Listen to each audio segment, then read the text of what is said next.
sí, vamos a quitar esto, no tiene caso.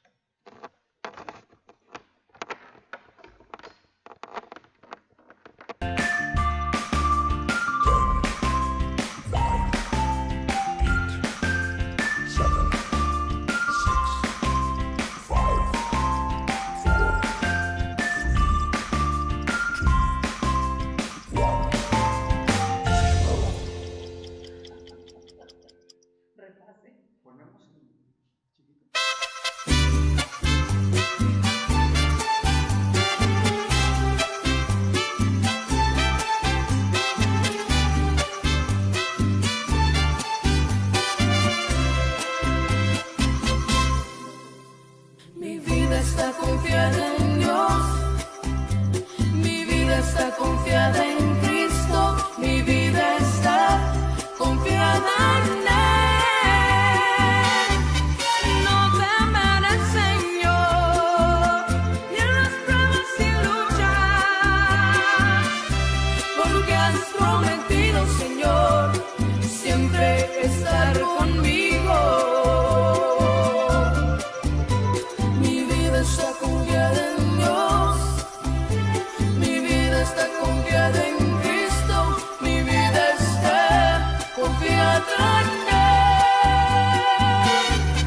Adelante, que pase el prisionero.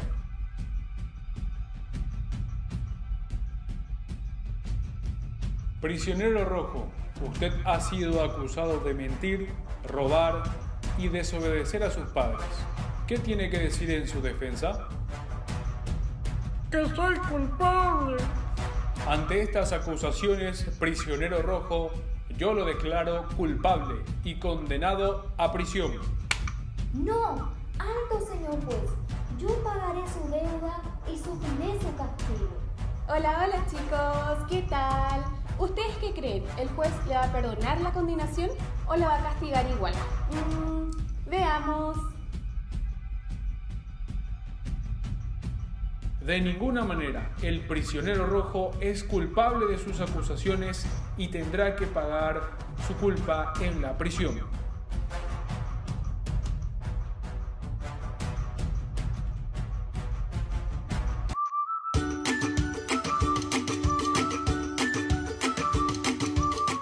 Rojo no ha podido escapar de la condenación. Él ha mentido, ha robado y ha desobedecido a sus padres y ya lo está pagando en prisión. Y ahora, ¿qué pasará de nosotros que somos pecadores y tenemos un corazón negro cuando nos encontremos ante el juez Dios en el día final? Antes que nuestro Dios enviara a su Hijo Jesucristo, el pueblo de Israel tenía que presentar sacrificios y ofrendas a Dios para limpiar su pecado.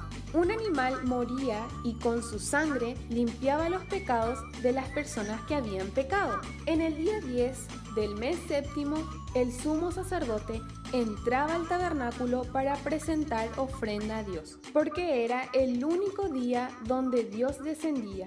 Y allí, con la sangre de unos animales, el sumo sacerdote presentaba ofrenda a Dios por todos los pecados del pueblo de Israel, y esto lo tenía que hacer una vez cada año. Pero todo esto cambia con la llegada del Mesías, de Jesucristo. Él viene a vivir una vida perfecta, sin pecado, y así Él cargó nuestros delitos en la cruz del Calvario. Viene a ser el sacrificio único y eterno por todos nuestros pecados. Jesucristo es nuestro mejor y más perfecto sumo sacerdote, que intercede por nosotros ante la presencia de Dios y se ofrece a sí mismo por nuestros pecados, una vez y para siempre.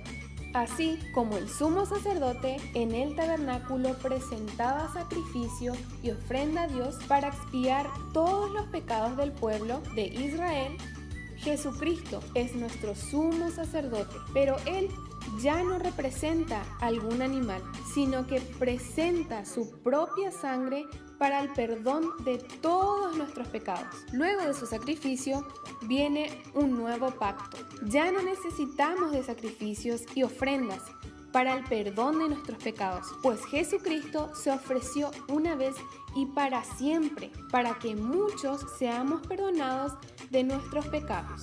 Quizás se pregunten, ¿por qué tuvo que morir Jesucristo y no murió otro sacerdote? Aunque fueron muchos los sacerdotes, la muerte los impedía para seguir cumpliendo su oficio como intercesor de nuestros pecados ante Dios. En cambio, Jesucristo, con su resurrección, cumple eternamente su oficio como sumo sacerdote ante Dios por nuestros pecados y salva para aquellos que creen y confían en Él y en su obra como suficiente para salvarnos. Entonces, ¿qué aprendimos hoy, chicos? Que nuestro Señor Jesucristo es nuestro sumo sacerdote, quien se presentó como sacrificio y ofrenda para librarnos de toda condenación. Bueno chicos, espero que hayan aprendido nuevamente y nos encontramos en la próxima. ¡Chao, chao!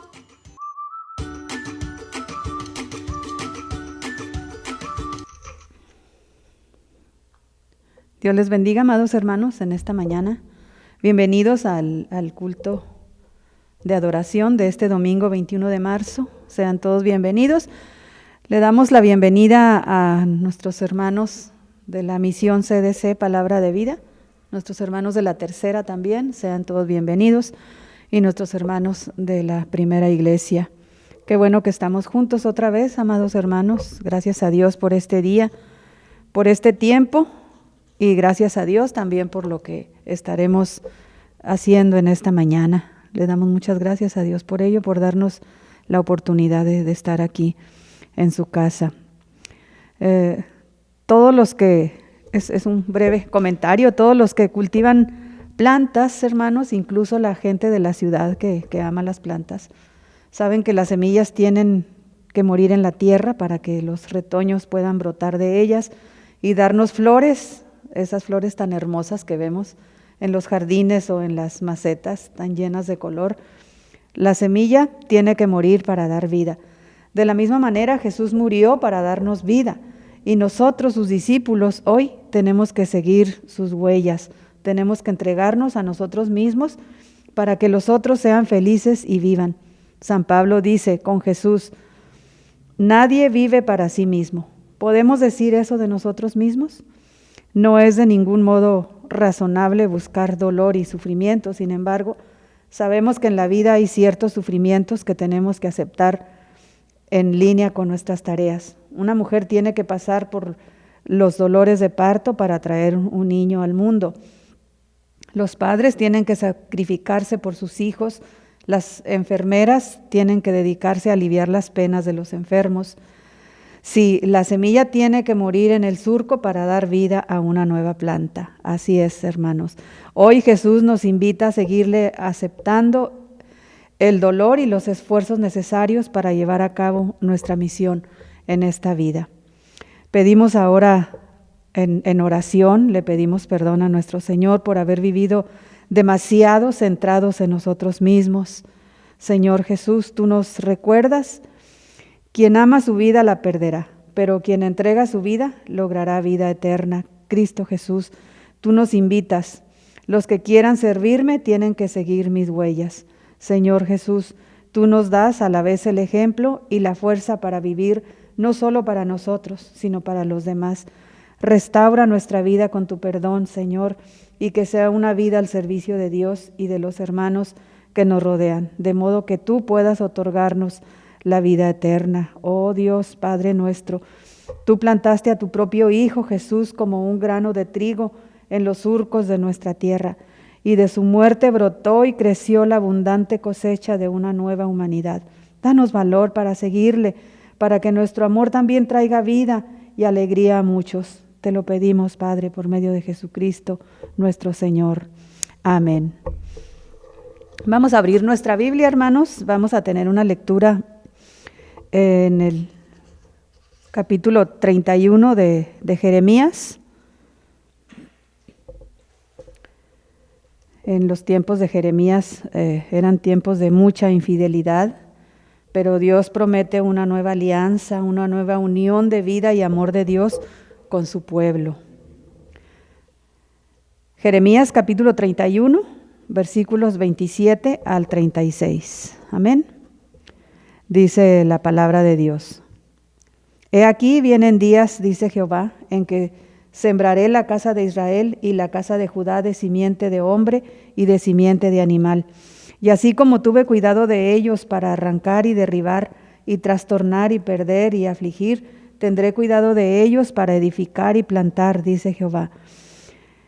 En aquellos días no dirán más: los padres comieron las uvas agrias y los dientes de los hijos tienen la dentera, sino que cada cual morirá por su propia maldad. Los dientes de todo hombre que comiere las uvas agrias tendrán la dentera. He aquí que vienen días, dice Jehová, en los cuales haré nuevo pacto con la casa de Israel y con la casa de Judá, no como el pacto que hice con sus padres el día que tomé su mano para sacarlos de la tierra de Egipto, porque ellos invalidaron mi pacto, aunque fui yo un marido para ellos, dice Jehová. Pero este es el pacto que haré con la casa de Israel después de aquellos días, dice Jehová. Daré mi ley en su mente y la escribiré en su corazón, y yo seré a ellos por Dios, y ellos me serán por pueblo.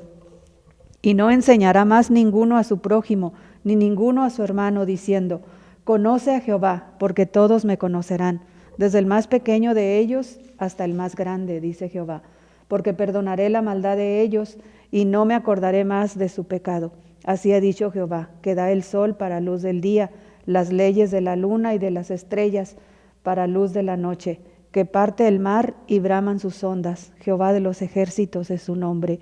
Si faltaren estas leyes delante de mí, dice Jehová, también la descendencia de Israel faltará para no ser nación delante de mí eternamente. Amén. Vamos a escuchar unas alabanzas.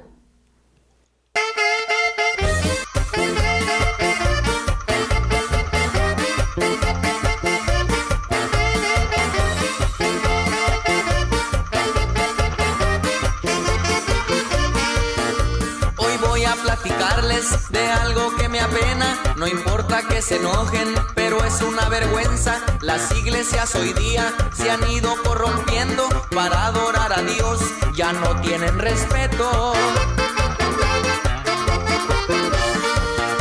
Ustedes ya lo saben lo que sucede hoy día. Hay muchos contagiados con la tecnología, sean niños o sean grandes, ahí pasan el tiempo y cuando van al culto están mandando textos. Si es tiempo de cantos, están platicando. Si es tiempo de orar, sacan el celular. Si están predicando, se van para el baño y otros con los iPads se la pasan jugando. A ver, niños, denme ese teléfono para acá y ese iPad también.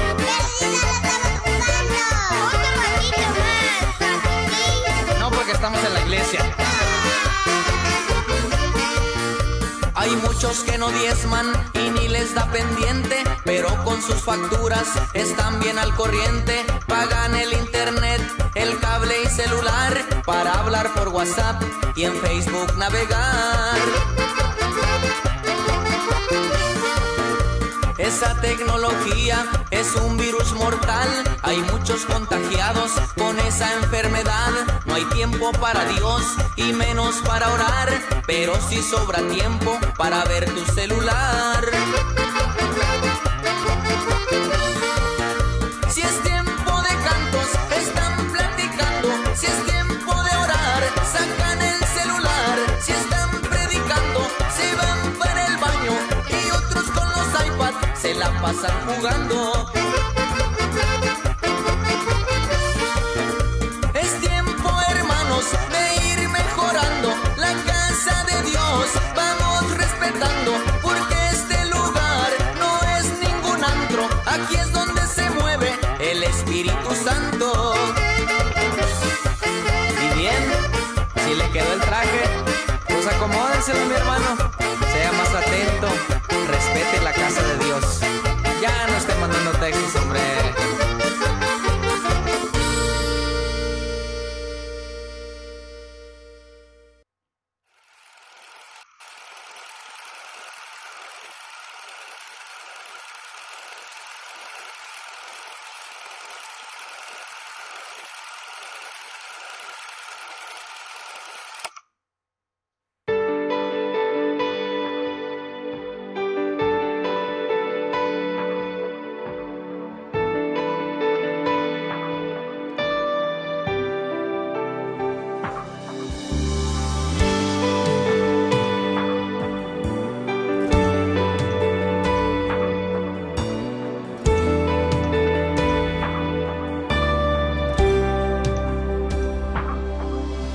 Tanto impresionar a Dios por lo que haces o piensas.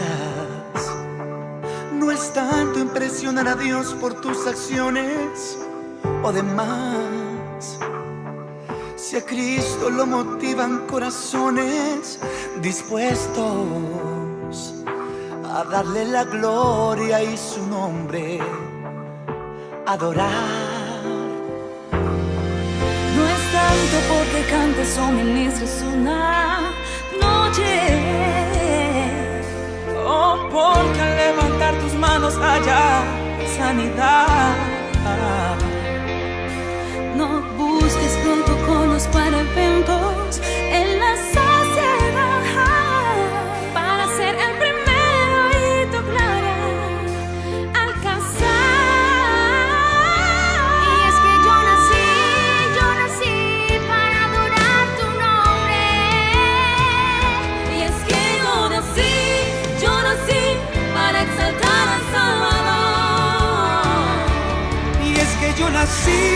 yo nací para honrar tu nombre.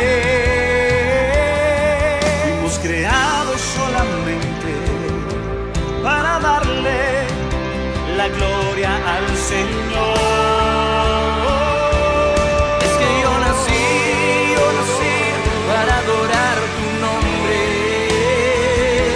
Es que yo nací para exaltar al Salvador.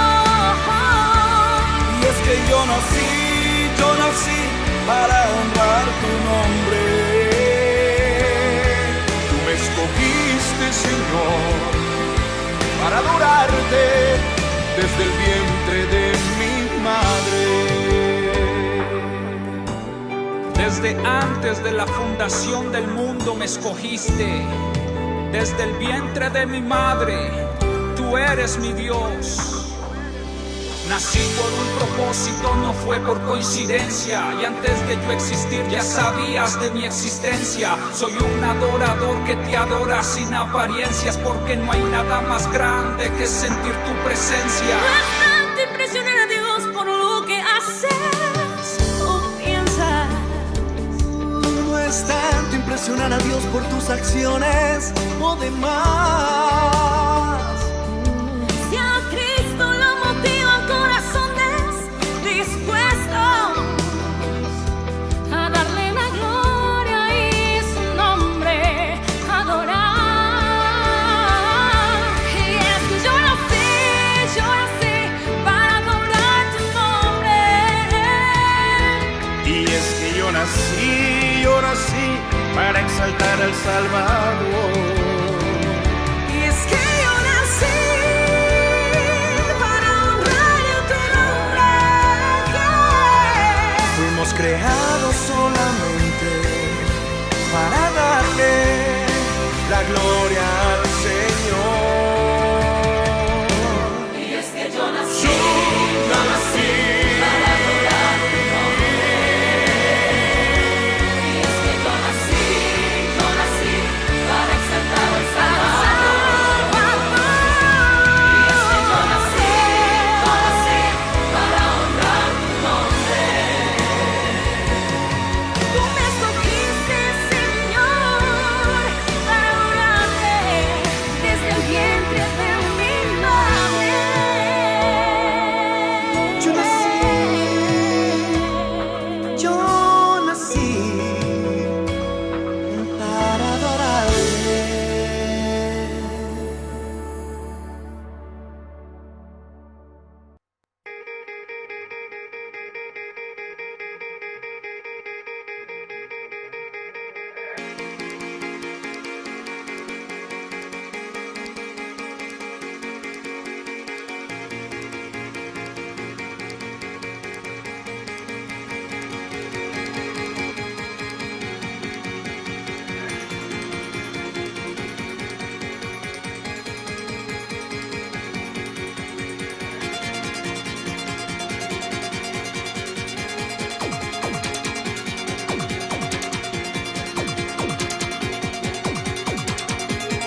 hermanos, esta hermosa mañana, 21 de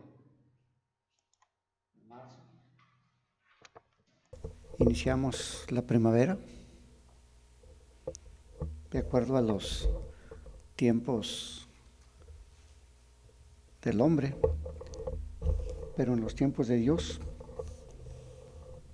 siempre ha sido desde el tiempo que Él lo eligió. Vamos a ver una lectura que está en el libro de Hebreos, capítulo 5. Vamos a empezar desde el capítulo 4, verso 14, donde empieza este tema que se llama Jesús, el gran sumo sacerdote. Dice la palabra: por tanto, teniendo un gran sumo sacerdote que traspasó los cielos, Jesús el Hijo de Dios, retengamos nuestra profesión, porque no tenemos un sumo sacerdote que no pueda compadecerse de nuestras debilidades, sino uno que fue tentado en todo según nuestra semejanza, pero sin pecado. Acerquémonos pues confiadamente al trono de la gracia para alcanzar misericordia y hallar gracia para el oportuno socorro. Porque todo sumo sacerdote tomado de entre los hombres es constituido a favor de los hombres en lo que a Dios se refiere, para que presente ofrendas y sacrificios por los pecados, para que se muestre paciente con los ignorantes y extraviados, puesto que Él también está rodeado de debilidad, y por causa de ella debe ofrecer por los pecados, tanto por sí mismo como también por el pueblo. Y nadie toma para sí esta honra, sino el que es llamado por Dios, como lo fue Aarón. Así tampoco Cristo se glorificó a sí mismo haciéndose sumo sacerdote, sino el que le dijo: tú eres mi hijo, yo te he engendrado hoy. Como también dice en otro lugar: tú eres sacerdote para siempre según el orden de Melquisedec. Y Cristo, en los días de su carne, ofreciendo ruegos y súplicas con gran clamor y lágrimas al que le podía librar de la muerte, fue oído a causa de su temor reverente. Y aunque era hijo, por lo que padeció, aprendió la obediencia, y habiendo sido perfeccionado, vino a ser autor de eterna salvación para todos los que le obedecen, y fue declarado por Dios sumo sacerdote según el orden de Melquisedec. Dios les bendiga, hermanos. Aquí estás, tenemos poder, te adoraré, te adoraré. Aquí estás, obrando en mí, te adoraré, te adoraré. Milagroso, abres caminos, cumples promesas, luz en tinieblas, mi Dios.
Dispuesto estoy a escuchar tu dulce voz, tu voluntad, hacerla viva en mi carne, oh Jesús.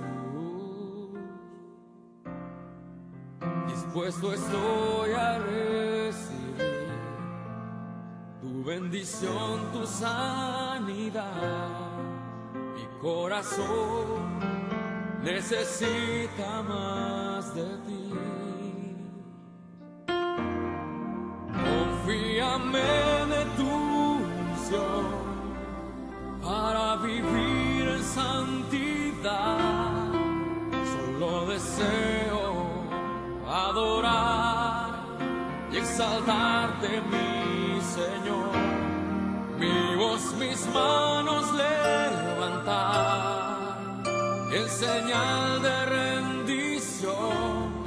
Quiero postrarme ante tu altar para tu nombre exaltar, mi Jesús.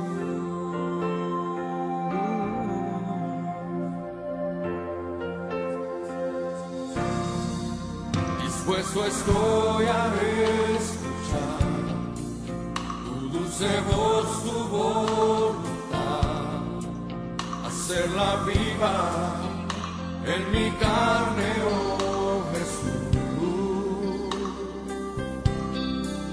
Dispuesto estoy a recibir tu bendición, tu sanidad. Mi corazón necesita más de ti. Confíame de tu misión para vivir en santidad. Solo deseo adorar y exaltarte, mi Señor. Mi voz, mis manos levantar en señal de rendición. Quiero postrarme ante tu altar para tu nombre adorar, mi Jesús.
Pensamos que lo único realmente positivo que puede construir nuestra vida es la salud, el éxito.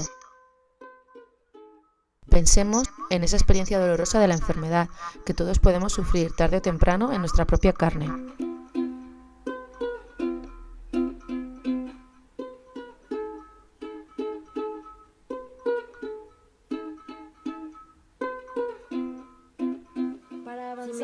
Con el universo, me uno a su aceptar la muerte de las concepciones que tengo de mí mismo. Si me abro al mundo, todo me acompaña. Mi Dios interior conoce todo es fracaso, porque triunfo verdadero. Para avanzar por el camino de la conciencia, debo aceptar la muerte de las concepciones que tengo de mí mismo. La suma de todas las definiciones interior conoce todos los lenguajes. Si me abro a la no definición, los límites de mi ego solo son útiles por cierto tiempo.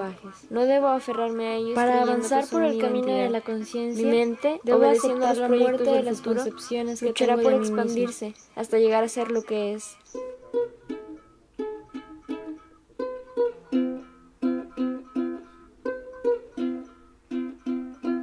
Al enfermar, comprobamos que nuestra vida es frágil y está siempre amenazada. Pero la enfermedad nos ayuda a abrir los ojos y ver con más lucidez el futuro. Descubrir lo que de verdad es importante en la vida, lo que no quisiera perder. El amor de las personas, la libertad, la paz del corazón, la esperanza.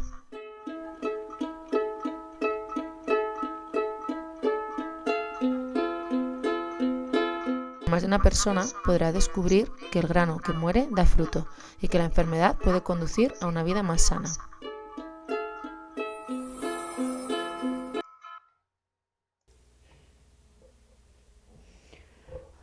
Muriendo en tierra, el grano de trigo produce una rica cosecha.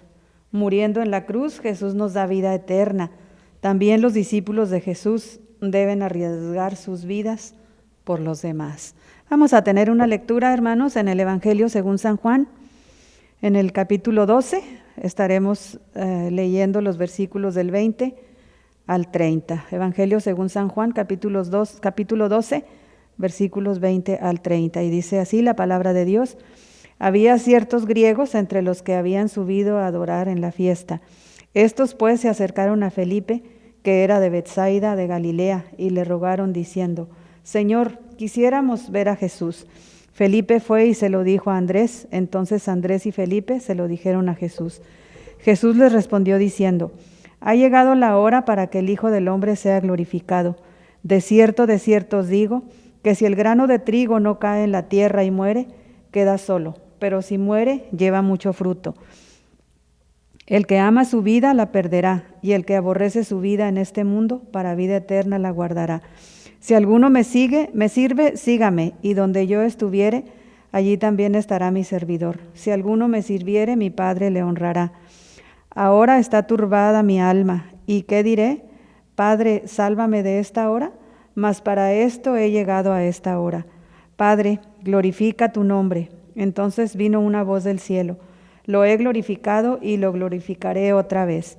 Y la multitud que estaba allí, y habiendo oído la voz, decía que habían sido un trueno. Otros decían: un ángel le ha hablado. Respondió Jesús y dijo: No ha venido esta voz por causa mía, sino por causa de vosotros. Ahora es el juicio de este mundo. Ahora el príncipe de este mundo será echado fuera. Y yo, si fuere levantado de la tierra, a todos atraeré a mí mismo. Y decía esto dando a entender de qué muerte iba a morir. Le respondió la gente: Nosotros hemos oído de la ley, que el Cristo permanece para siempre. ¿Cómo pues dices tú que es necesario que el Hijo del Hombre sea levantado? ¿Quién es este Hijo del Hombre? Entonces Jesús les dijo: Aún por un poco está la luz entre vosotros. Andad entre tanto que tenéis luz, para que no os sorprendan las tinieblas. Porque el que anda en tinieblas no sabe a dónde va. Entre tanto que tenéis la luz, creed en la luz, para que seáis hijos de la luz. Amén. Gracias a Dios por su palabra. Voy a darle el tiempo a nuestro pastor para la oración pastoral y la predicación. Que Dios les bendiga. Gracias, Dios les bendiga. Bueno, pues estamos a una semana de empezar lo que la cristiandad le ha llamado la Semana Santa. Y pues el día de hoy tenemos 3 lecturas que están muy enfocadas en algo que a mucha gente le molesta, pero que realmente Cristo lo hace y Dios lo dijo. Vamos a orar. Con sus brazos extendidos en la cruz, Jesús quiso atraer a todos los hombres a sí mismo. Acerquémonos a Él con las necesidades y las esperanzas de todos y cada uno de nosotros. Primero vamos a orar por los que están buscando una fe en qué creer. Hay muchísima gente que está perdida en este medio, en estas circunstancias. Muchos han optado por suicidarse, otros han optado por la desesperanza, pero sobre todo vamos a pedir para que encuentren esa fe en la iglesia y vean allí presente a Jesús en su amor y preocupación por los pobres y por los que sufren. Así que si tú ves a alguien que sufre, o que es pobre, o que es excluido, o que definitivamente está solo, pues vas a mostrar la fe que tienes en amar a esas personas. También vamos a pedir por las personas que se comprometen a llevar alegría, felicidad y esperanza a otros. No solamente es un entretenimiento, no es llenar la iglesia de payasos, sino de llevar la esperanza de una alegría que es un gozo eterno, de vivir en Cristo Jesús una vida de santidad. Y lo vamos a pedir para que ellos sigan viendo a Jesús en aquellos a quienes sirven, porque si nosotros no somos alegres y no tenemos la esperanza de la fe, es imposible que podamos contagiar e impactar a otros que lo requieren.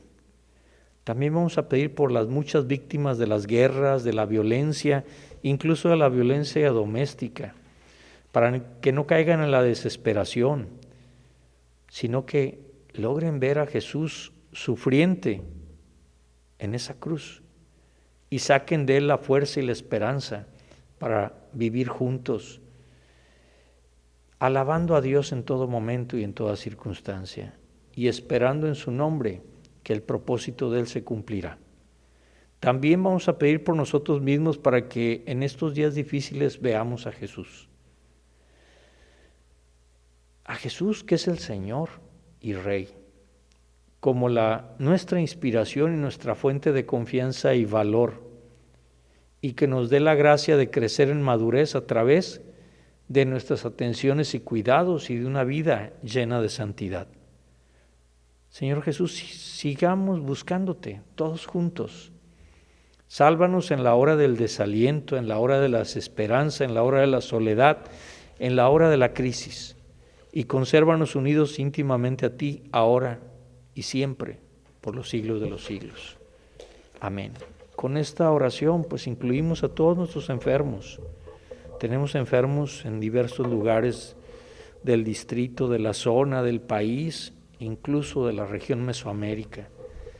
Sin embargo, confiamos en que Dios tiene la última palabra y Él siempre da solución a los problemas. El día de hoy empezamos con una lectura que fue Jeremías 31 del 27 al 36. Y a pesar de que no ha cambiado el mundo, sigue la infidelidad de las iglesias, porque pues decirle infieles a los que no creen en Dios, pues sería ilógico. Sin embargo, los que son infieles son los que, recibiendo el amor de Dios, su salvación, su atención, su cuidado, su protección, decidimos hacer cosas contrarias a la voluntad de Dios. Y aquí Jeremías habla de un nuevo pacto, porque está refiriéndose a la venida de Jesús. Y pues dice algo que en ocasiones nosotros no lo entendemos. Sembraré la casa de Israel. Dios promete bendecir y restaurar al pueblo judío, multiplicando a sus hijos como al ganado. O sea, van a tener prosperidad, pero recuérdese que venían de una etapa de fracasos completos, como hoy vemos en el mundo fracasos completos en todas las índoles. En la índole política, una serie de mentiras, de sartas, de situaciones que no les da vergüenza salir a a mentir públicamente y seguir iguales. Lo vemos en la ciencia, que dice una cosa y luego se desmiente y luego vuelve a otra y finalmente no se ponen de acuerdo. Ni siquiera saben qué es el virus que tenemos. Por otro lado, lo vemos en la educación, que tampoco tiene un fin y un propósito para que el mundo pueda vivir mejor. Pero también lo vemos en las iglesias. Y lo vio Dios en la casa de Israel. Dice, tendré cuidado de ellos para edificar y plantar. Fíjense que anteriormente, en Jeremías 1:10, le dio a los profetas la comisión de arrancar y derribar. Y ahora en el capítulo 31 va a edificar y plantar. Porque hay veces hay que destruir lo que está mal para poder construir y restaurar aquello que vale la pena. Muchas veces conservamos cosas que no son buenas para Dios y edificamos sobre ellas. No, tenemos que erradicar el pecado, el mal, la amargura, el rencor, todo eso que traigamos para que realmente Dios plante en nosotros esa esperanza, ese gozo que es el Espíritu Santo. Y dice, no dirán más, porque nosotros vemos que era un dicho muy común en esos días de poder echarle la culpa a alguien de lo que nos pasara a nosotros. Y hoy sigue siendo igual. Mucha gente le echa la culpa a la religión, otros le echan la culpa a la política, otros a la sociedad, pero nadie quiere tomar su propia responsabilidad y compromiso. Y lo vemos en la televisión, que mienten, engañan, defraudan, y hasta con una sonrisa. Y en lugar de arrepentirse, hasta dicen que son sus enemigos, sus adversarios, los que están criticándolos. Cuando la verdad no critica, la verdad ayuda a que mejoremos. En cambio, encubrir la mentira no solamente es pecado que daña a esa persona, sino que daña hasta países y hasta el mundo entero.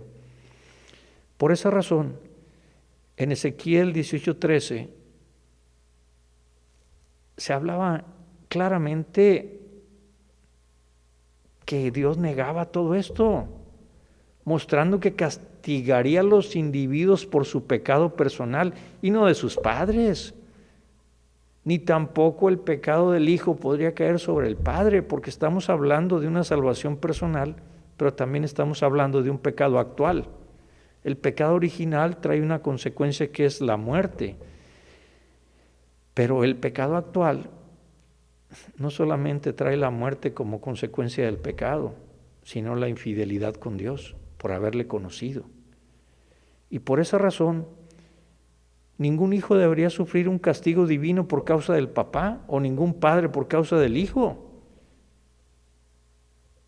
Solamente que cada quien es responsable de sus actos. Y el nuevo pacto que dice Jeremías es una gloriosa promesa que se cumple. Fíjense que dice Dios de una manera tan hermosa: haré un nuevo pacto con la casa de Israel y con la casa de Judá, no como el pacto que hice con sus padres. ¿Por qué? Porque ellos invalidaron el pacto. Nosotros también invalidamos muchas veces las promesas de Dios al no cumplir con aquello que Él nos pide. Y nosotros todavía nos podremos pasar en el altar llorando y de rodillas, pero no queremos ser transformados y ser cambiados por Dios. Y por eso dice Él, aunque yo fui un marido para ellos, invalidaron el pacto. Pero este es el pacto que haré con la casa de Israel después de aquellos días. Daré mi ley en su mente y la escribiré en su corazón. A ellos se los dio por escrito en unas tablas, en una piedra, para que nadie la modificara. Sin embargo, a nosotros nos las da en la mente y en el corazón. Y yo seré para ellos por Dios, y ellos serán por pueblo para mí. He aquí que vienen días, dice Dios. Aún no se había cumplido en sus días. Nosotros vimos que se cumplió eficazmente el nuevo pacto con la salvación eterna que da Jesús. Pero no sería un pacto como el anterior, sino que sería un pacto con una sangre divina, en la cual la historia de los pactos que tuvo Dios con el hombre, porque pues el hombre ¿cómo puede pactar con alguien superior? Empezó con la caída de la humanidad en Génesis 1:11, la ruina de la humanidad por haber pecado.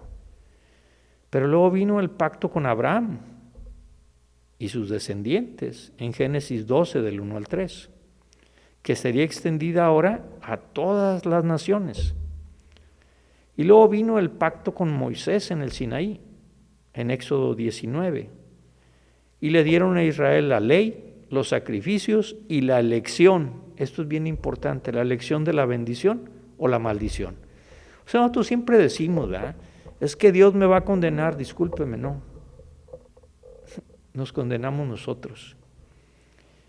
Y luego viene el pacto con David, en la segunda de Samuel 7, donde promete una dinastía eterna, un gobernante perfecto y la promesa del Mesías.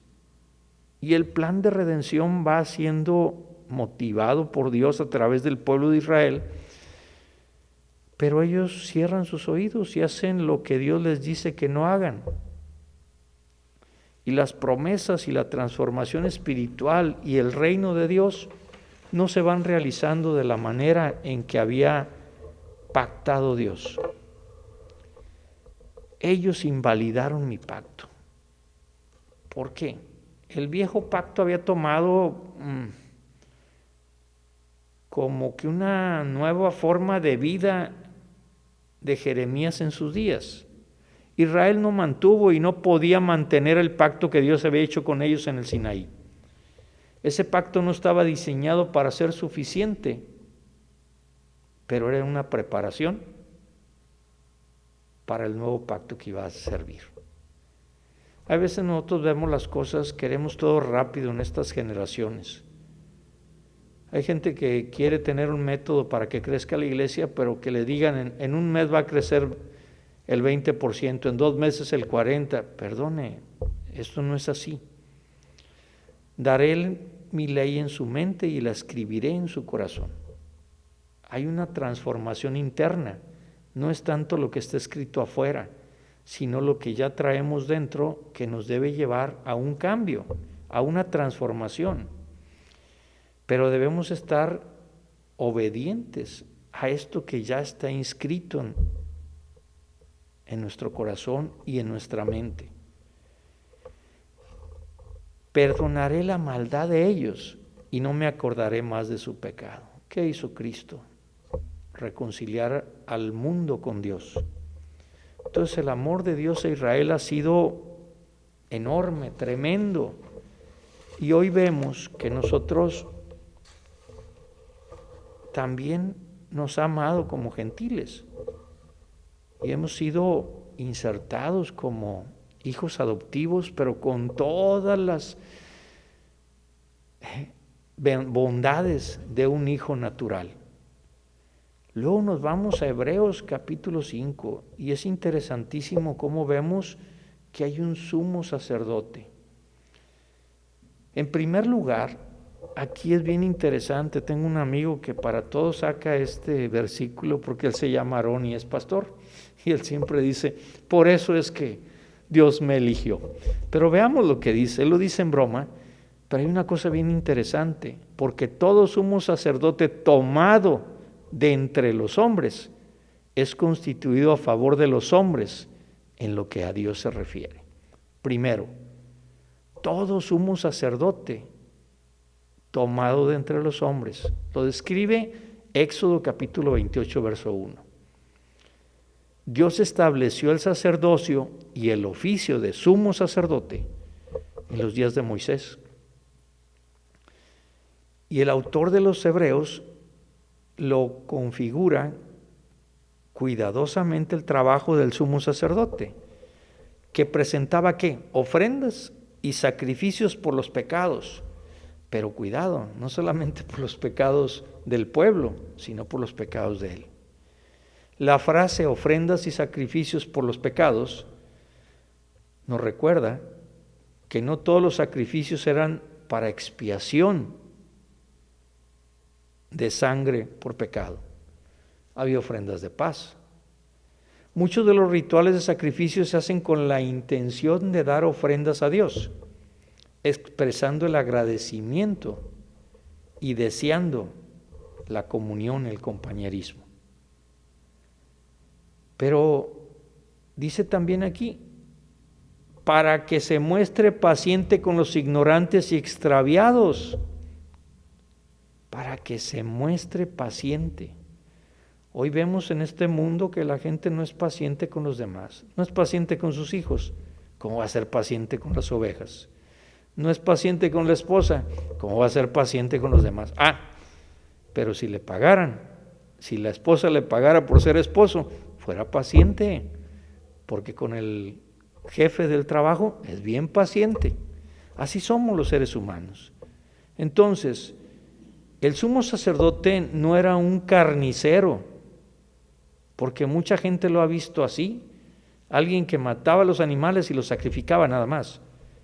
No, él debería ser paciente con los ignorantes y extraviados y ministraría los sacrificios expiatorios con un corazón lleno de amor para el pueblo. En este ideal el sumo sacerdote es paciente porque entiende, dice la palabra, para que se muestre paciente con los ignorantes y extraviados, puesto que él también está rodeado de debilidad y por causa de ella debe ofrecer los pecados tanto por sí mismo como también por el pueblo. Y nadie toma para sí esta honra, sino el que es llamado por Dios, como lo fue Aarón. Por eso mi amigo el pastor Aarón dice eso. Pero vean lo que dice. Le dio órdenes primero. Le dio órdenes al sumo sacerdote que ministre con compasión, con misericordia.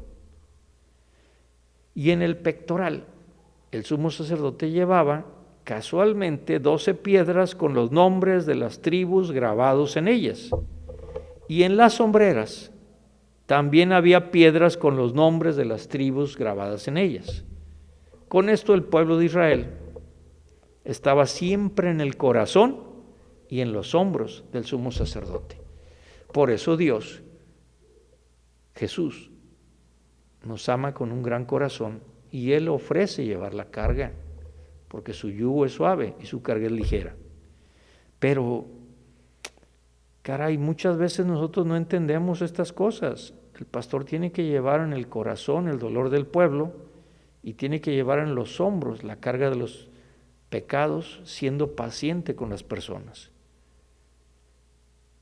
Dice, y por causa de esto, ofrecer los pecados tanto de sí mismo como de los del pueblo, porque está rodeado de debilidad. Y en el día de la expiación el sumo sacerdote tenía que hacer un sacrificio por sí mismo primero, para recordarse a sí mismo y al resto de la nación que él también tenía pecado que ser expiado, tal como el resto del pueblo de Israel. Eso está en Levítico capítulo 16 del 1 al 6. Y aquí quiero aclarar algo. ¿Cuántos pastores realmente están reconociendo sus pecados? Si no quieren rendir cuentas, nadie quiere rendir cuentas a nadie. Y yo creo que Dios no nos puso para que seamos independientes o para que seamos líderes que están haciendo lo que quieran con las ovejas. Porque todavía dice, y nadie toma para sí esta honra. Es una honra el sumo sacerdocio, es una honra el ser sacerdote, es una honra el ser ministro, es una honra el ser pastor.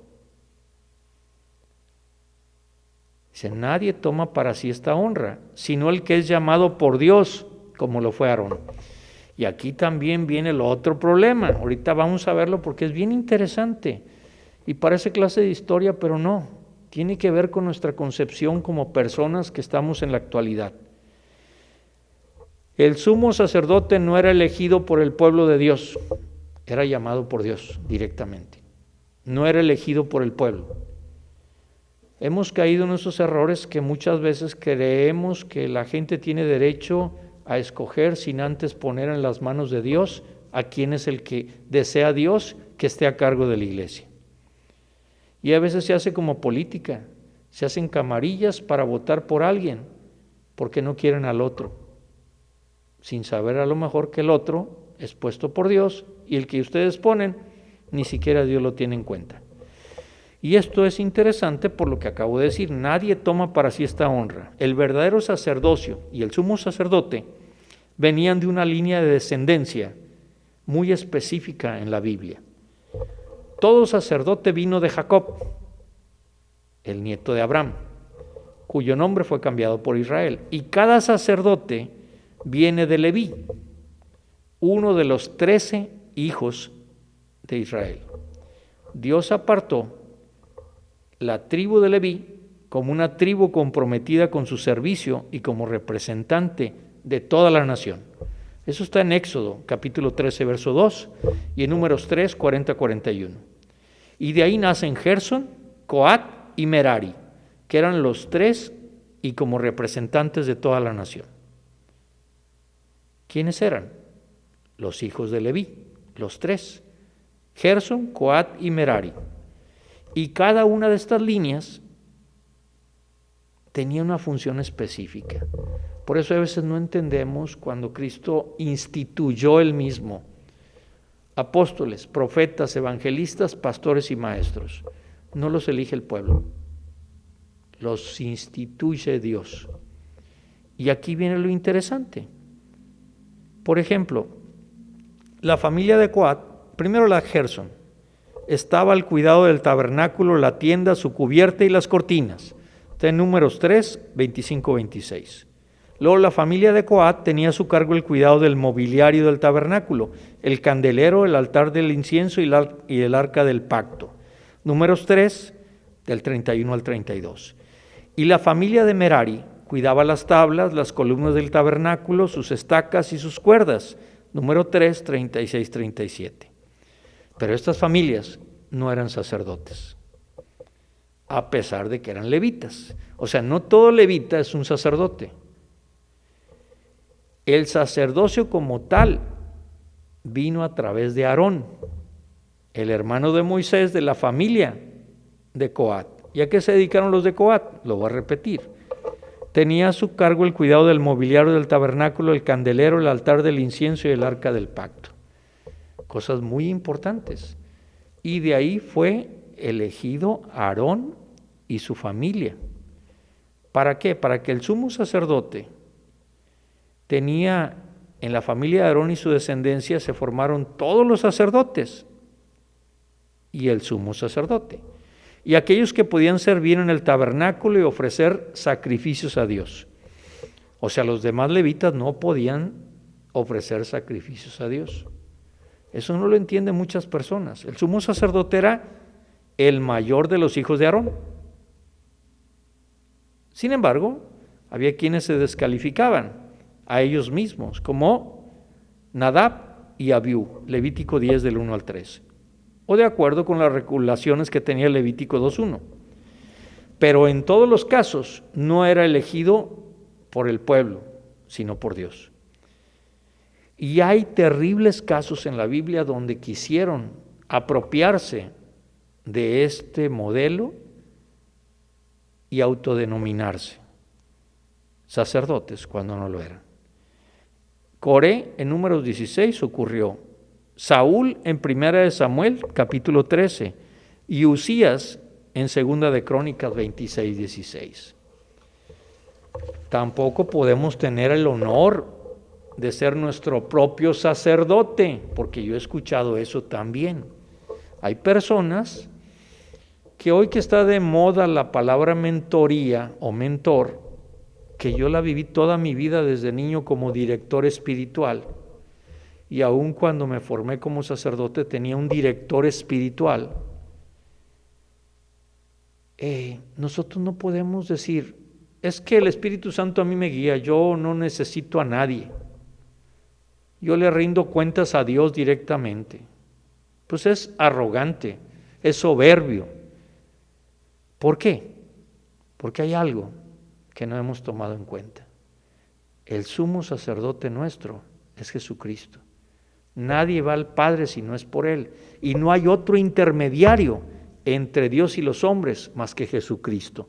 Entonces, si yo quiero hablar con el Padre, si yo quiero llegar al Padre, si yo quiero llegar al cielo, yo tengo que tener a ese sacerdote que es Jesús entre el Padre y yo.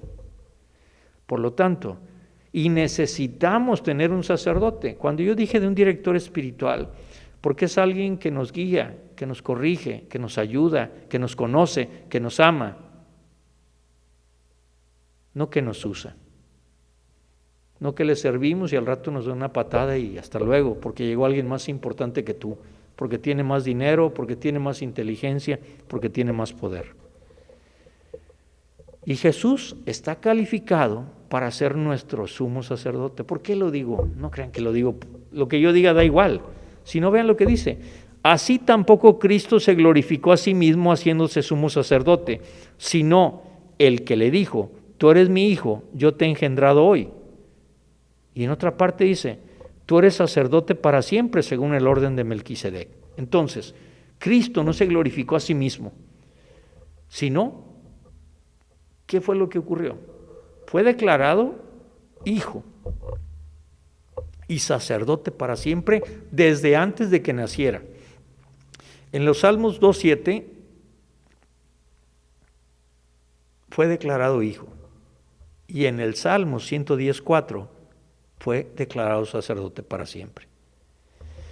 Ahora, sacerdote para siempre, pues es raro, ¿no? Porque el sacerdocio de Jesús, como el de Melquisedec, el rey de justicia, no tiene fin. Por eso es según el orden de Melquisedec.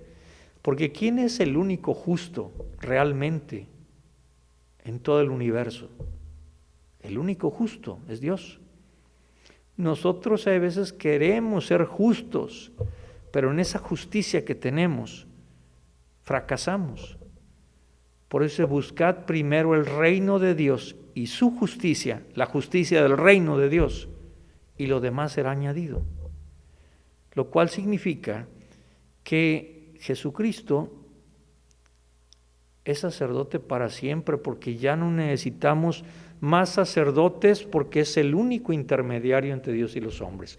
No necesitamos más sacrificios para pedir perdón por el derramamiento de sangre de un animal inocente, sino que la sangre inocente de Jesús ya nos limpió de una vez y para siempre. Esto no significa que usted ya no va a pecar, que usted ya no se va a arrepentir, que usted ya la libró, porque creyó en Jesús y ya su vida puede seguir siendo igual que siempre. No. Por eso, ¿qué hace Jesucristo como sumo sacerdote? Dice, y Cristo en los días de su carne, ofreciendo ruegos y súplicas con gran clamor y lágrimas al que le podía librar de la muerte, fue oído a causa de su temor reverente, y aunque era hijo, por lo que padeció aprendió la obediencia. Voy a repetirlo, porque hoy la gente es bien cobarde, no quiere sufrir en nada. Y mucha gente se mete al cristianismo pensando que creyendo en Dios es como una pócima mágica que lo va a cubrir y que no le va a pasar absolutamente nada. Por eso dejan de creer en Dios cuando les viene una crisis. Pero sin embargo, tenemos que entender esto. La agonía de Jesús en el huerto de Getsemaní, Mateo 26, 36, 39, prueba que Jesucristo sabe luchar con la dificultad de la obediencia. Usted y yo tenemos que aprender a luchar con esa dificultad de obedecer. Pero Él obedeció perfectamente. Y aquí viene una pregunta que es extraña. ¿Cómo puede este Jesús glorioso que está sentado en su trono saber lo que estoy atravesando yo aquí? ¿Lo ha escuchado usted alguna vez? Yo sí lo he escuchado. ¿Cómo sabrá Jesús que mi marido es infiel? ¿Cómo sabrá Jesús si él no estuvo casado?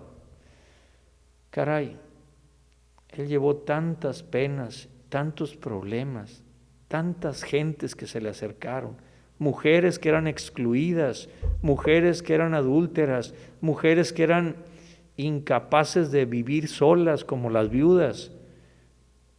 Él vio todo lo malo, pero él obedeció hasta la muerte, pero él los amó y no quiso que siguiera así. Y fíjense,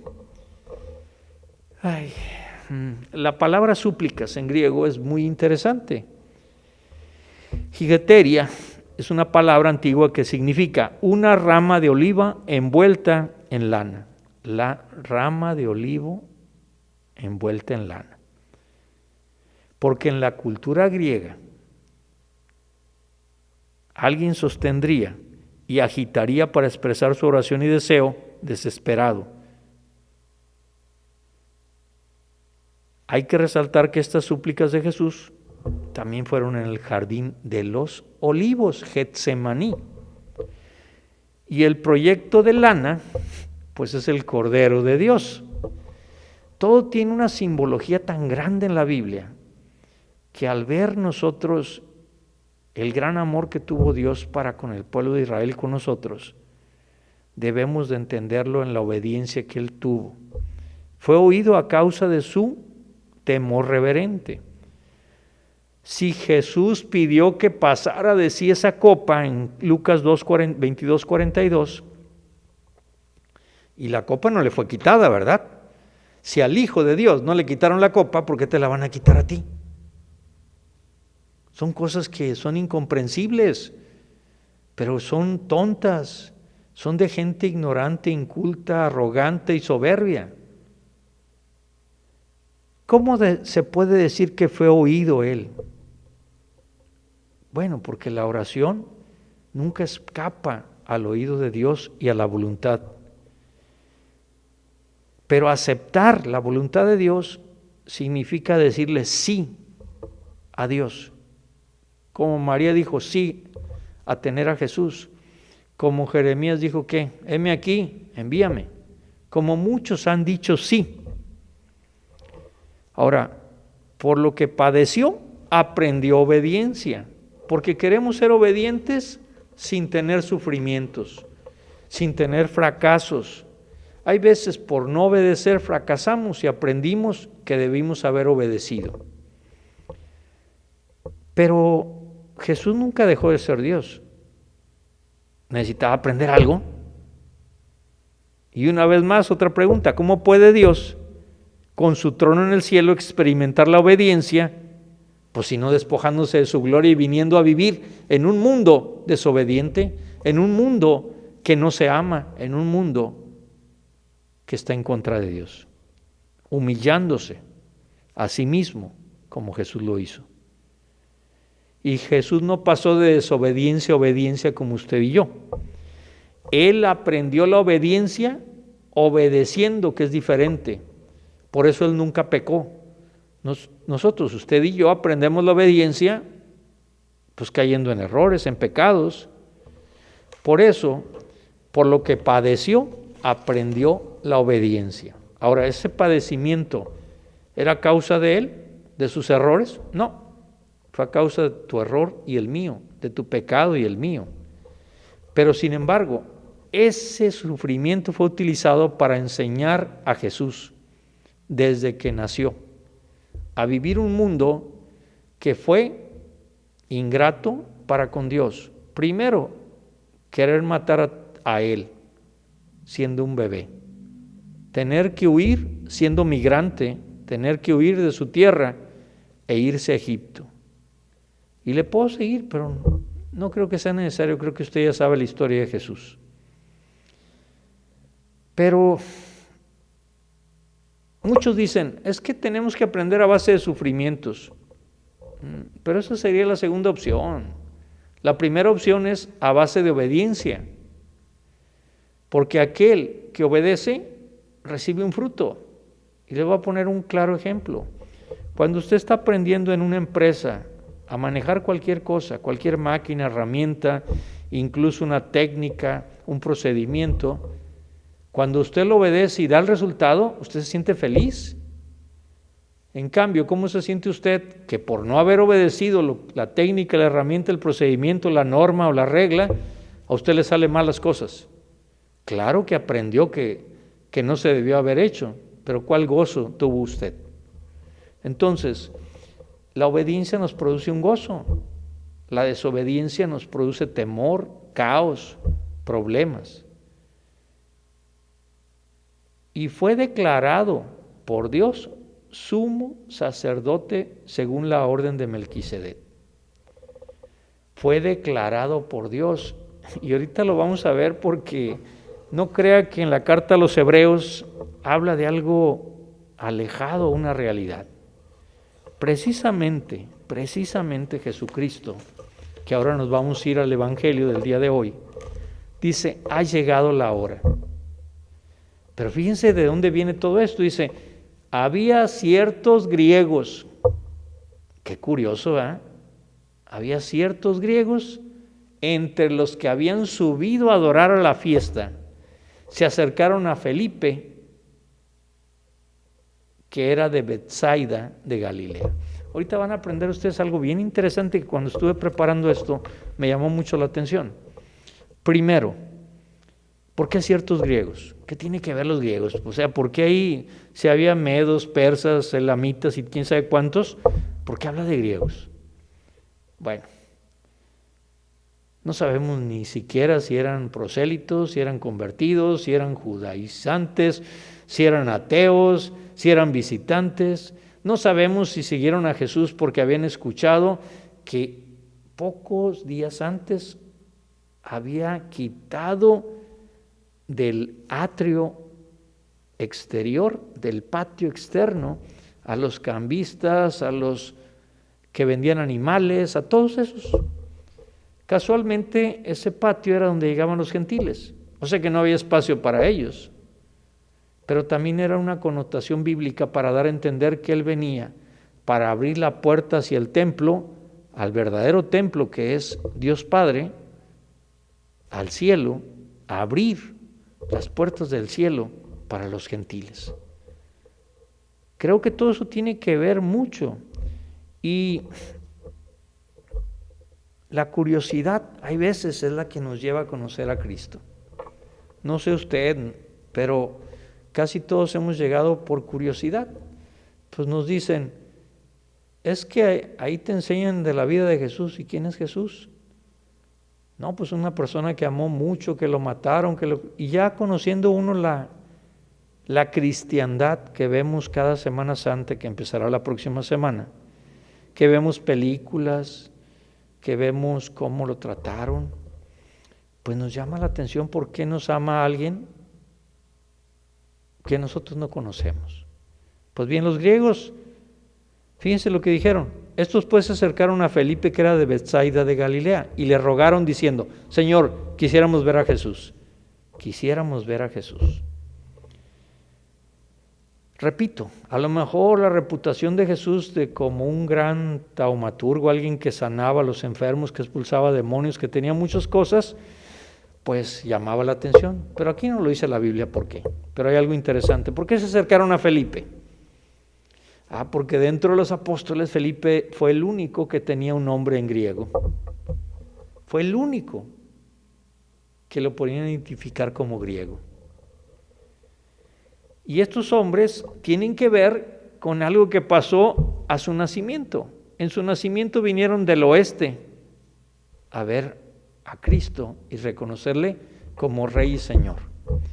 Ahora del este, ya no es del oeste, sino del este, vienen los griegos a ver a Jesús. Primero vinieron a la cuna, ahora vienen a la cruz. Y esto tiene una relación muy directa. Ha llegado la hora. Por lo menos 2 veces Jesús dijo que no era su tiempo. En Juan 2:4 y en Juan 7:6. Pero ha llegado la hora para que el Hijo del Hombre sea glorificado. Dice que hay una señal. Jesús le respondió diciendo, ha llegado la hora para que el Hijo del Hombre sea glorificado. ¿Por qué ha llegado la hora? Y el verbo ha llegado está en un tiempo presente perfecto, lo cual significa que realmente diría, la hora ha llegado y no tiene vuelta atrás, de ser glorificado. Y Jesús explica por qué enfrentar la muerte. Por eso ahorita van a ver un canto que se llama Como el grano de trigo muere, y trae esta connotación de la Biblia. Dice, de cierto os digo que si el grano de trigo no cae en la tierra y muere, queda solo, pero si muere, lleva mucho fruto. El que ama su vida la perderá, y el que aborrece su vida en este mundo, para vida eterna la guardará. Si alguno me sirve, sígame, y donde yo estuviere, allí también estará mi servidor. Si alguno me sirviere, mi Padre le honrará. Vea cuántas promesas hay ahí, inmediatas, pero hay una condición. Esa condición tiene que ver con ser como Jesús. Primero, creo que todos entendemos si el grano no cae en la tierra y muere, pero debe ser puesto en vida, porque para que fuera glorificado Jesús tenía que obedecer al Padre, y para eso tendría que morir. El que ama su vida la perderá, y el que aborrece su vida en este mundo para vida eterna la guardará. Ahora, eso significa que debemos odiar nuestra vida, no en el sentido de matarnos, como mucha gente lo ha hecho, sino en el sentido que debemos entregarla libremente a Dios en lugar de poseerla nosotros. Jesús se centró en ver nuestro odio hacia la vida cuando dijo que aborrece su vida en este mundo. O sea, en otras palabras, que somos simplemente peregrinos, que vamos de paso. Hay gente que está sembrando aquí en la tierra como si fuera a vivir 1000 años, pero que no ha dejado ningún legado para el reino de Dios. Pastores que van a morir y nadie se va a quedar a cargo. Es más, hay padres de familia que van a morir, y no estoy hablando de dineros, sino del verdadero tesoro del reino. No lo tienen sus hijos. Si alguno me sirve, sígame. O sea, si alguno me sirve, que lo siga. Si no sirve, ¿para qué lo sigue? Es un estorbo. Y ahora, no significa que debes dejar tu trabajo, tu familia, tu esposa, todo eso que algunas personas han malinterpretado. Porque ahí habla de una palabra bien interesante, diáconos. Y el oficio de diácono debe ser humilde y doloroso, pero ser valorado o honrado por el Padre para la corona de la vida. Y ahí es la diferencia entre duolos, esclavo, y diáconos, servidor. El duolos, pues no tiene opción, tiene que servir. No es libre, el diácono es un servidor libre. Donde yo estuviere, pero no se refiere al lugar como lugar, sino al verdadero lugar, que es la gloria de Dios. Si alguno me sirviere, mi Padre le honrará. Eso es una promesa, es un honor, tanto una recompensa como un reconocimiento. Y en la hora crucial, Jesús expresa su determinación. Ahora está turbada mi alma. Por eso he dicho, si Jesucristo tuvo turbada su alma, ¿quién eres tú o quién soy yo para no sentirme turbado, para no sentirme deprimido? Y me pueden criticar, critíquenme, pues aquí está, la palabra dice, ahora está turbada mi alma. ¿Y qué diré? Fíjense lo que dice Jesús. Padre, sálvame de esta hora, mas para esto ha llegado esta hora. Padre, glorifica tu nombre. Si estoy enfermo, tengo cáncer y voy a morir, en lugar de decirle a Dios, sálvame, le tengo que decir, Padre, si es tu voluntad, glorifica tu nombre en mi enfermedad. Ahora está turbada mi alma. ¿Cómo se vería que sudó sangre y agua Jesucristo en Getsemaní? Y era una muerte violenta, no era una muerte como sucede en Estados Unidos, que le ponen una inyección y muere. No, era una muerte violenta, era una muerte cruenta, era una muerte humillante, era una muerte que era maldición para todo mundo. Pero él dice, ¿y qué diré? Padre, sálvame. No, para esto ha llegado la hora. O sea, él sabía qué era lo que iba a ocurrir, tenía claro cómo iba a morir y de qué muerte. Padre, glorifica tu nombre. Faltaba muy poco para la cruz, 1 o 2 días de distancia.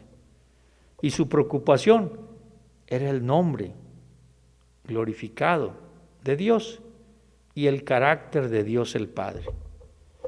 Y en eso sucede algo extraordinario. Hay 3 veces que se oye la voz de Dios en el cielo: en el bautismo, en el Jordán, en el monte Tabor en la transfiguración y en este episodio. Entonces viene una voz del cielo: lo he glorificado y lo glorificaré otra vez.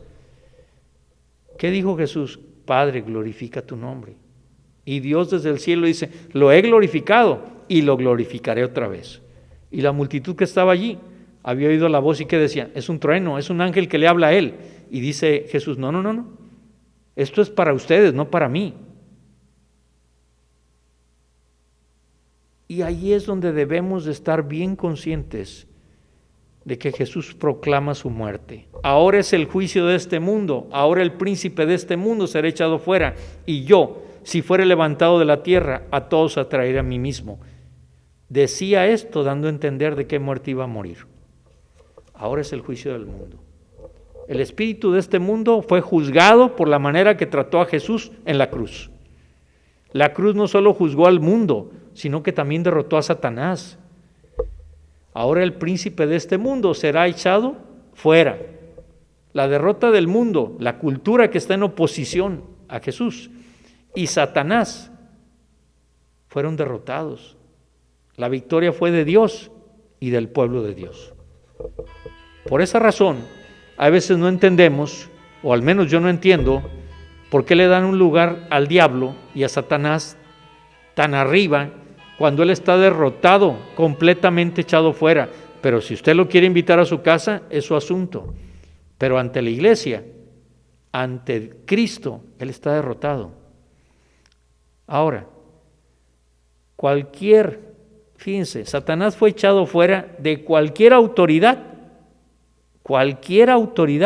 legítima sobre el pueblo de Dios. Cualquier autoridad. ¿Qué significa esto? Yo veo que dice mucha gente: yo te expulso y ato al hombre fuerte de no sé dónde, y puras tonterías. No porque sea tontería atar al hombre, no, sino porque está haciendo algo que ya hizo Cristo. Es donde veo la tontería. Yo no puedo hacer lo que ya hizo Cristo y lo hizo en su sacrificio. ¿Por qué yo hago todo lo contrario? Al no reconocer la autoridad de Dios y la autoridad que profirió Dios a Cristo y la autoridad que Cristo me da a mí como siervo de Él. Es donde yo no entiendo. Y si fuera levantado, o sea, aquí no solamente habla de que levantarlo por ponerlo en alto, sino por exaltarlo. Y fíjense bien, todo lo que dijo Jesús se cumplió. Jesus Nazarenus Reus Diedum. Lo dijo en latín, lo dijo en griego, lo dijo en hebreo. Lo puso ahí encima de la cruz.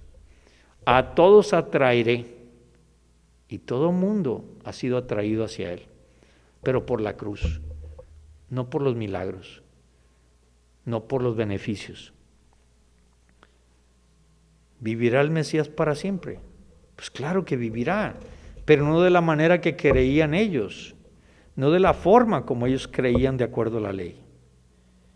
Pero aquí es donde empieza la parte que vamos a ver posteriormente ya en los próximos domingos, tanto el domingo de Ramos como el domingo de Resurrección, el jueves que se instala la Santa Cena y el viernes que se simboliza el sacrificio de Cristo.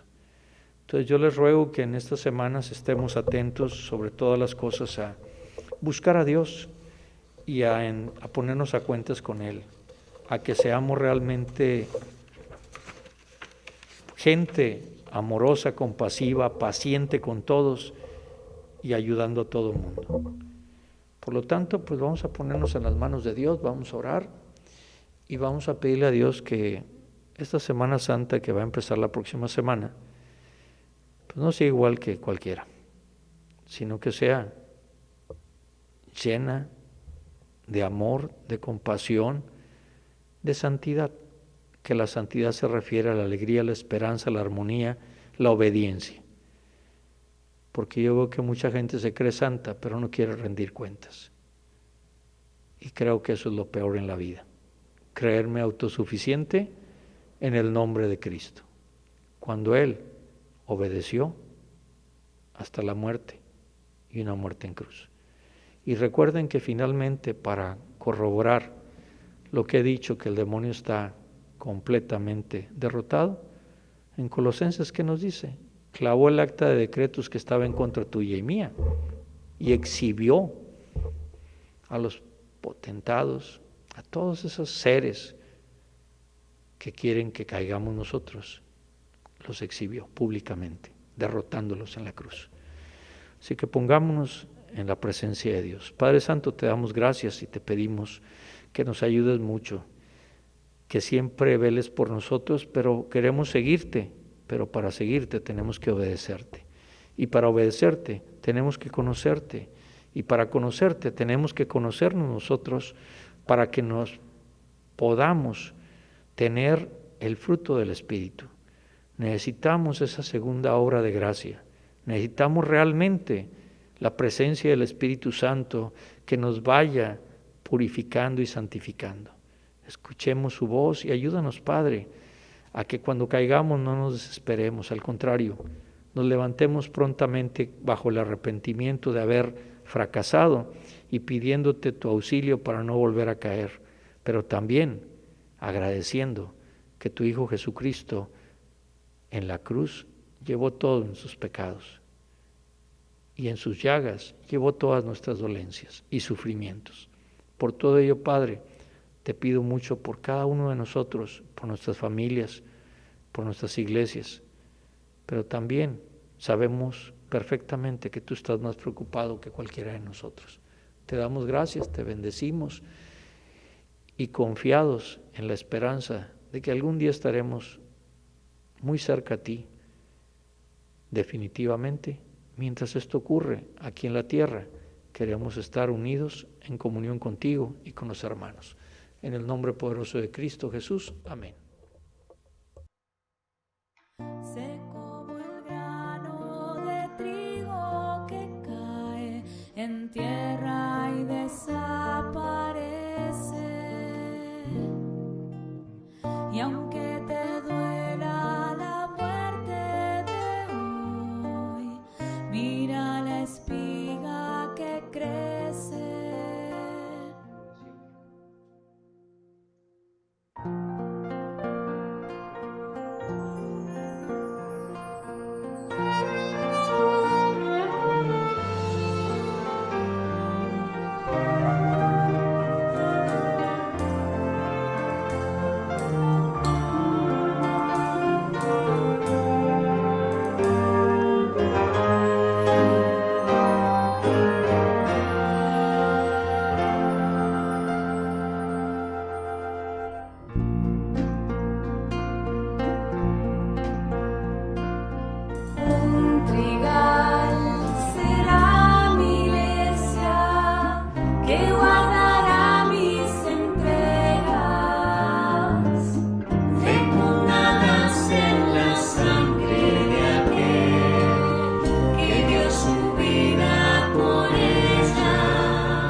Gloria a Dios.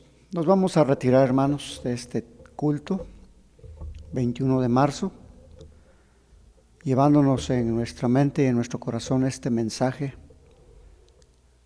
con este canto al final, con todas las voces alabando a Dios.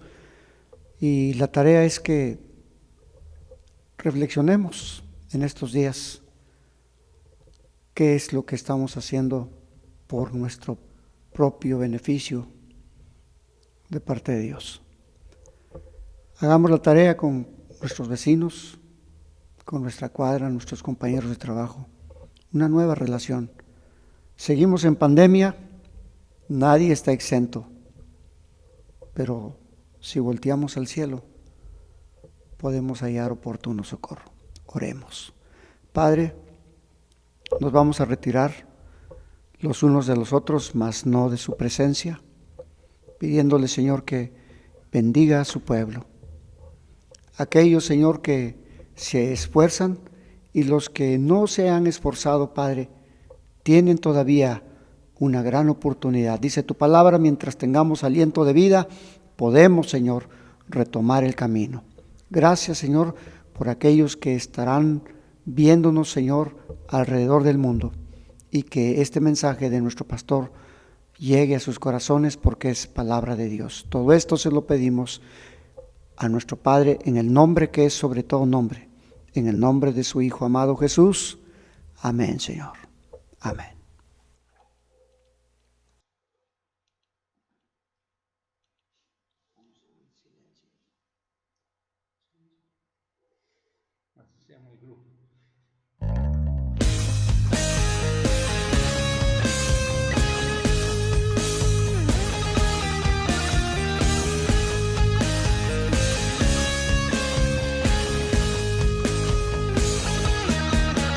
Están por Cristo firmes, soldados de la cruz, alzan hoy la bandera en nombre de Jesús.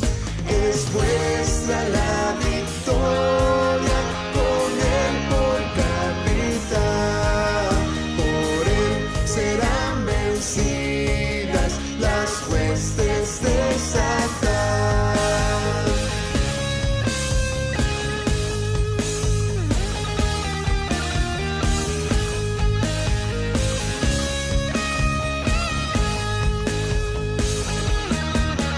Está por Cristo firmes, hoy llama a la lid, con él pues a la lucha, soldados todos id, probad que sois valientes, luchando contra el mal. Si es fuerte el enemigo, Jesús es sin igual.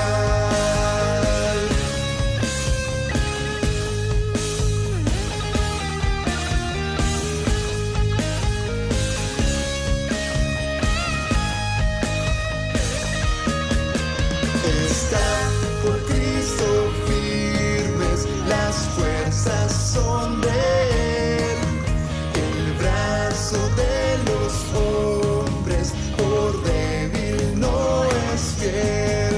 Vestidos de armadura, velad en oración, deberes y peligros demandan más tesoro.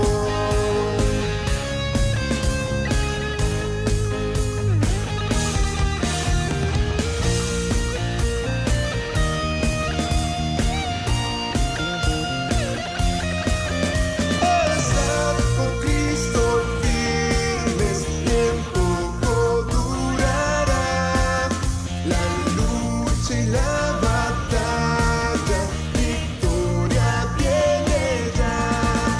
A todo el que venciere, corona le darán, y con el Rey de gloria por siempre vivirá.